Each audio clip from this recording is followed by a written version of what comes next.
Today is February 18th, and I am starting a project which will last throughout the year. And my intention is every day to share with you something from the founding of our republic.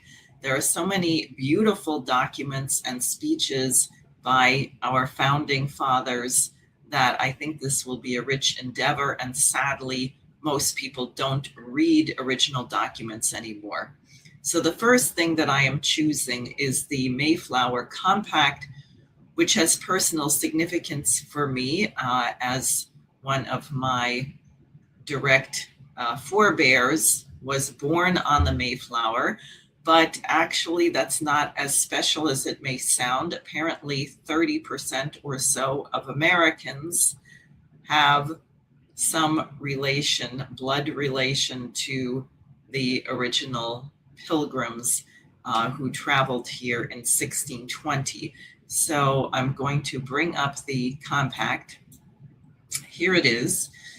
This was written in 1620. Apparently there was a little controversy because the pilgrims, there were, for example, 50 men on the Mayflower, of whom 41 actually were pilgrims, that is, people fleeing religious persecution. And there began to be a bit of a squabble because, as you'll see from the text, they were supposed to land in Virginia, but when they arrived, they realized they were not in Virginia. And some of them said, well, then we don't have to be beholden to whatever the agreement was with the governor of Virginia. And things were threatening to get a little contentious, which was not a good idea since they landed in November. They were about to have a very harsh New England winter. And in fact, many of them died that winter, and were it not for the kindness of the Wampanoag Nation, who helped with food and teaching people how to grow food and so on, maybe most of them would have, in fact, at least I think half of them or more died. So here is a copy which was written by Governor Bradford. Apparently, I don't know if anyone has the original who was present for this. And now I will share with you the text of the Mayflower Compact, and you can consider whether you hear in their intention things that were precursors to the Constitution. The preface is, "In the name of God, Amen. We whose names are underwritten, the loyal subjects of our dread sovereign Lord King James, by the grace of God, of Great Britain, France, and Ireland, King, defender of the faith," etc. Here is the text. "Having undertaken for the glory of God and advancement of the Christian faith and honor of our king and country, a voyage to plant the first colony in the northern parts of Virginia, do by these presents solemnly and mutually in the presence of God and one of another covenant and combine ourselves together into a civil body politic for our better ordering and preservation and furtherance of the ends aforesaid, and by virtue hereof to enact, constitute, and frame such just and equal laws, ordinances, acts, constitutions, and offices from time to time as shall be thought most meet and convenient for the general good of the colony, unto which we promise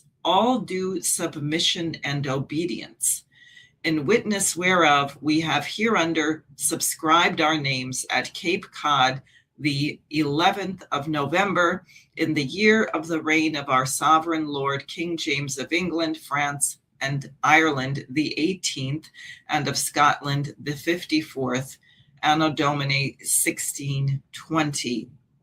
Now the signers included John Carver, William Bradford, whose copy we saw, Edward Winslow, who married Susanna White. Susanna White was the mother of Peregrine White, and I am a direct descendant of Susanna, William, and Peregrine White. William Brewster, Miles Standish, who was actually British, a kind of a guide. And you see here William White down below. I'll let you look at the names and not read all of them. There are probably others who are listening to me who know who your ancestors were who were on this boat. Apparently, only something like 4 of the 19 women pilgrims survived through the first winter. And in fact, William White died, I believe, in February or something about there in 1621. Susanna remarried to Edward Winslow. And here is the cradle of Peregrine White, brought over with them. I guess she was expecting when they departed.